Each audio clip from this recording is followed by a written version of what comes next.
कोई साझेदार प्रवेश करता है, किसी साझेदार की मृत्यु होती है, साझेदारी समझौता में परिवर्तन होता है, कोई साझेदार अवकाश प्राप्त करता है। ये सभी स्थिति में फॉर्म का पुनर्गठन होता है। पुनर्गठन के परिणाम स्वरूप फॉर्म के पास विद्यमान संपत्ति और दायित्व की तुलना उसके बाजार मूल्य से करते हैं। मूल्य तुलना करने की इसी विधि को पुनर्मूल्यांकन रिवैल्यूएशन कहते हैं। जब हम रिवैल्यूएशन अकाउंट तैयार करते हैं तो रिवैल्यूएशन अकाउंट, हम पिछले चैप्टर में इसका जर्नल एंट्री का फॉर्मूला दिए हैं, किस स्थिति में क्या डेबिट होगा, किस स्थिति में क्या क्रेडिट होगा। तो रिवैल्यूएशन अकाउंट हम डायरेक्ट बनाते हैं, जो कि हम शॉर्ट में बताए थे कि रिवैल्यूएशन अकाउंट के डीआर भाग में डिक्रीज एसेट और इंक्रीज लायबिलिटीज को देते हैं, और सीआर भाग में इंक्रीज एसेट और डिक्रीज लायबिलिटीज को देते हैं। और इसके एंट्री के बाद डिफरेंस निकालते हैं। अगर सीआर भाग का टोटल अधिक होता है डीआर भाग से तो प्रॉफिट, यदि डीआर भाग का टोटल अधिक होता है तो लॉस। अब यहां ध्यान दें, रिवैल्यूएशन अकाउंट में एक ऑब्जेक्टिव बनता है। रिवैल्यूएशन अकाउंट में एक ऑब्जेक्टिव बनता है, ये हमारा डीआर भाग है, ये हमारा सीआर भाग है। ऑब्जेक्टिव आता है कि रिवैल्यूएशन अकाउंट में डेबिट भाग पर क्रेडिट भाग का सरप्लस क्या कहलाता है।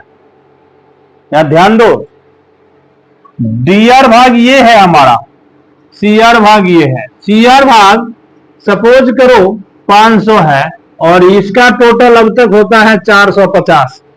ये कंडीशन हमारा हुआ डीआर भाग पर सीआर भाग का अधिक। सीआर भाग कितना अधिक है, यहां 50 रुपया जो डिफरेंस होगा, ये 50 रुपया कहलाएगा हमारा प्रॉफिट। तो एक ऑब्जेक्टिव रिवैल्यूएशन अकाउंट में डीआर भाग पर सीआर भाग का अधिक क्या कहलाता है, तो आंसर आता है प्रॉफिट। इसी का उल्टा सीआर भाग पर, रिवैल्यूएशन अकाउंट में सीआर भाग पर डीआर भाग का अधिक क्या कहलाएगा, तो यहां आंसर होगा लॉस। ठीक है। इसके बाद इसके फॉर्मेट में, रिवैल्यूएशन अकाउंट के फॉर्मेट में पार्टिकुलर और अमाउंट,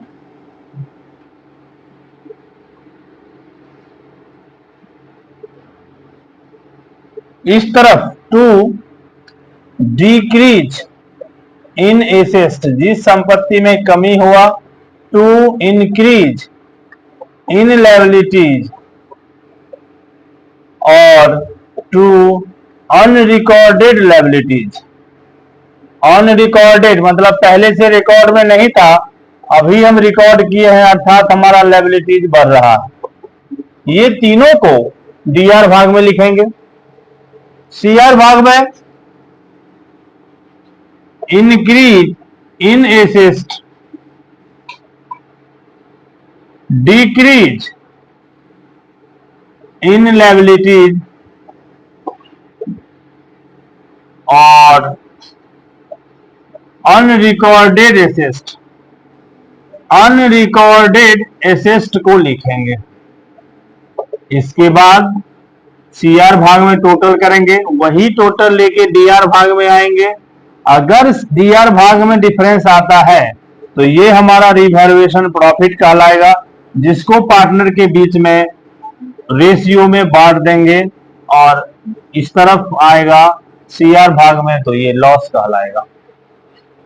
रिटायरमेंट के केस में रिवैल्यूएशन के प्रॉफिट और लॉस को सभी साझेदार में पुराने अनुपात में बांटा जाता है। यह भी एक ऑब्जेक्टिव का टॉपिक होता है। रिटायरमेंट के केस में रिवैल्यूएशन के प्रॉफिट को किस अनुपात में बांटते हैं? रिटायरमेंट में क्योंकि हमको सभी साझेदार को शेयर देना है, चाहे वो बचा हुआ पार्टनर हो या रिटायर वाला पार्टनर हो, इसीलिए हम ओल्ड रेशियो में शेयर करते हैं। तो आंसर होगा ओल्ड रेशियो। अब देखें यहां जो क्वेश्चन हमें करना है, क्वेश्चन नंबर 16 में कोई भी सवाल जो अब यहां से शुरू होता है उसमें हम एडजस्टमेंट को ही फोकस करते हैं।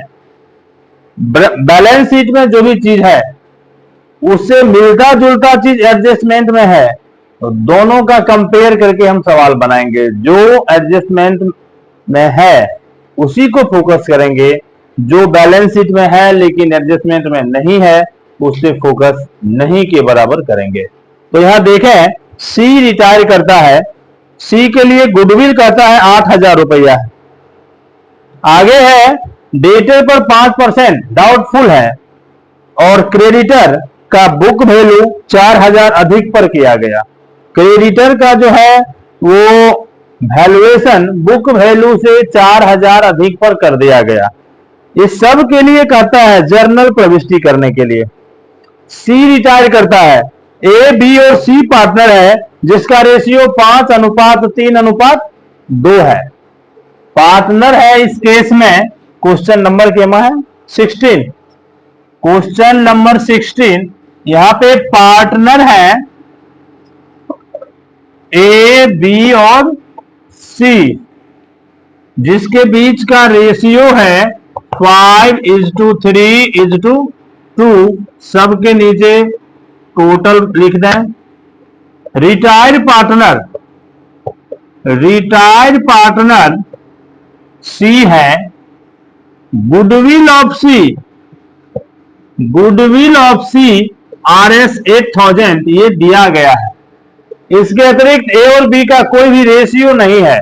कल भी हम बताए थे कि जब रिटायर के बाद का रेशियो नहीं दिया हो तो जो पार्टनर रिटायर कर गया उसके शेयर को टोटल शेयर में से हटा दें, जो बचा रिमेनिंग पार्टनर का वही हमारा न्यू रेशियो, वही हमारा गेनिंग रेशियो होगा।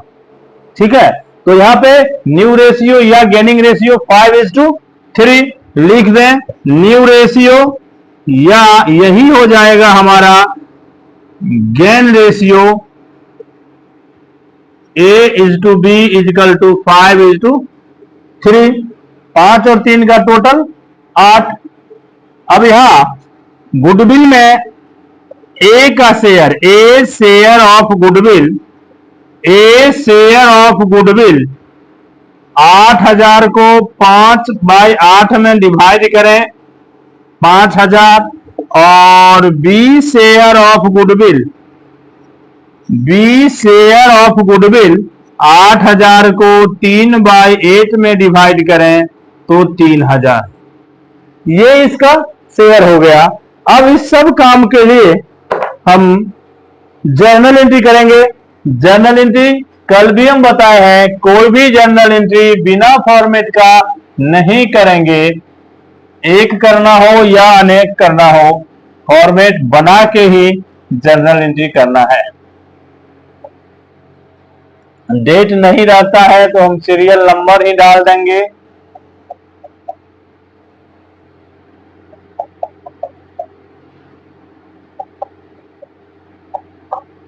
हमारे यहाँ रुपया का जो चिन्ह है अमाउंट के नीचे डालेंगे।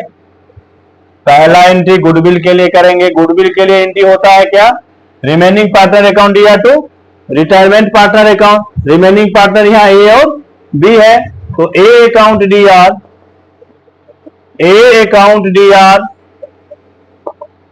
B account DR to C account 5,000, 3,000 और 8,000। Bank goodwill adjusted. इसके बाद इस क्वेश्चन में डेटर पे कहता है प्रोविजन करने के लिए। इट मींस डेटर्स का वैल्यू घट जाएगा। डेटर्स पर्स में 16,000 है जिसमें 5% कहता है प्रोविजन करने के लिए। तो 16,000 का 5%, 16×5 80, 800 रुपया होगा। 800 रुपया से डेटर का वैल्यू घटेगा, इसीलिए जर्नल एंट्री में revaluation account DR to debtors account 800 800 being decrease in value of debtors। अब ध्यान दें, अगला है क्रेडिटर्स 4000 अधिक मूल्यांकित किया गया। क्रेडिटर्स पहले से 4000 ज्यादा लिख दिया गया था, अर्थात हमको उसके वैल्यू को 4000 से क्या करना पड़ेगा, घटाना पड़ेगा। Sundry creditor were valued at 4000 more than 4000 अधिक पर मूल्यांकित किया गया, तो revaluation account DR to creditors account, creditors का मूल्य 4000 अधिक हो गया, being increase in value of creditors 4000। अब ध्यान दें, 4000 का भी रिवैल्यूएशन डेबिट में है और 800 का भी रिवैल्यूएशन डेबिट में ही है, अर्थात डेबिट में कुल मिला के 4800 हो गया रिवैल्यूएशन। डेबिट में अमाउंट है और क्रेडिट में अमाउंट कुछ भी नहीं है। यहां ध्यान दें, इस फॉर्मेट में सपोज करो यहां 4800 है और यहाँ पे कुछ नहीं है, तो ये 4800 यहां लिखने के लिए हमको ऊपर 4800 देना पड़ेगा, अर्थात 4800 क्या हुआ, रिवैल्यूएशन का लॉस हुआ। तो इस लॉस को सभी पार्टनर में बांटेंगे। पार्टनर में बांटने के लिए पार्टनर के नाम को debit, A account DR, B account DR, C account DR to revaluation account, to revaluation account. 4800 का पार्टनर के बीच का रेशियो है 5:3:2, ए का हो जाएगा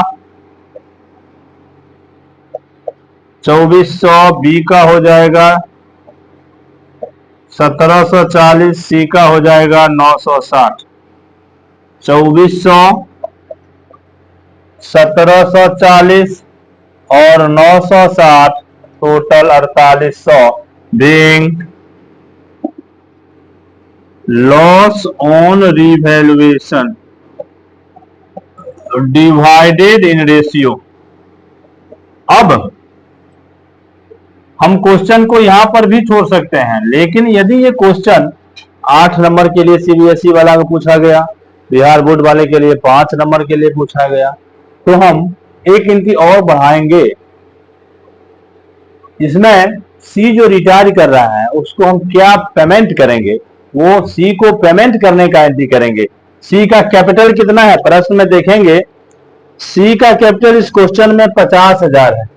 50,000 सी का कैपिटल है, 8,000 उसका गुडविल है, कुल मिला के 58,000 हो गया। 58,000 में सी का लॉस है यहाँ 960। 960 अगर हम घटाते हैं तो सी को हम पेमेंट करेंगे 57,040 रुपया। सी को ये पेमेंट करने के लिए जब जो पार्टनर रिटायर कर रहा है उसको पेमेंट करेंगे, अर्थात रिसीवर हो जाएगा वो, तो रिसीवर को हमको डेबिट करना है और हम जो पेमेंट करेंगे वो रुपया से पेमेंट करेंगे, तो हमारे यहां से रुपया जाएगा, अतः रुपया को क्रेडिट करेंगे। तो अगला एंट्री होगा C capital account DR to cash या बैंक अकाउंट being